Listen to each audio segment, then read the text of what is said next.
The largest aid bill in U.S. history sailed through the Senate late Wednesday The bill is passed. on a 96-0 vote as senators patched up differences. The CARES, or Coronavirus Aid, Relief, and Economic Security Act, will distribute more than $2 trillion to nearly every person and business in America. Agriculture did receive some provisions in the plan, depending on math. Agricultural sectors covered by the Senate Agricultural Committee will see nearly $35 billion in assistance.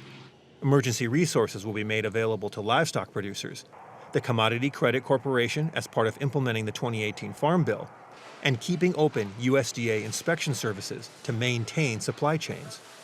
More than $15 billion is tagged for SNAP funding to handle projected jumps in applications. Agriculture was deemed essential critical infrastructure workers in an order from Homeland Security. As most travel between the U.S. and Mexico was stopped, exceptions for farm labor were put in place, allowing guest workers into the country, and America's Salad Bowl looked to turn produce in the fields to items on grocery store shelves.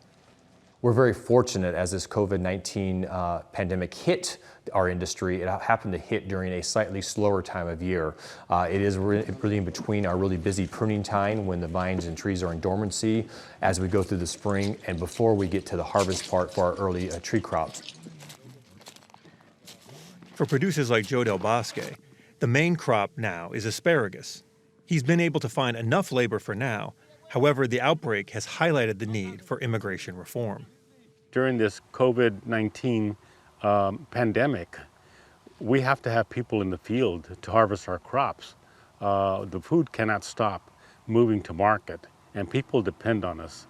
And we depend on these people to be here to plant and irrigate and grow our crops and harvest them also. So we're very concerned. We need to get something done with this immigration reform. But how far essential stretches is evolving. Corn Belt farmers will soon be in the field, but the industries surrounding the dirt are taking precautions. Some implement dealers are telling customers much-needed parts will be left outside the store after farmers call ahead for an order. Co-ops are still open, but paperwork and interaction is limited to waves and hand signals in a few locations. Many operations have yet to take delivery on seed, but hope distribution will have limited disruptions. Deere & Company is still operating some production lines.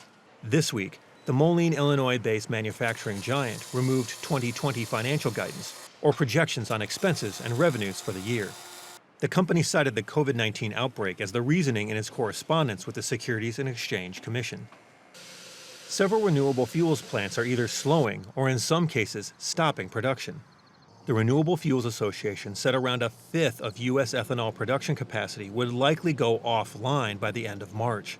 That equates to 3 billion gallons a year and includes almost 3 dozen plants in shutdown and 40 plants at reduced production. For Market to Market, I'm Peter Tubbs.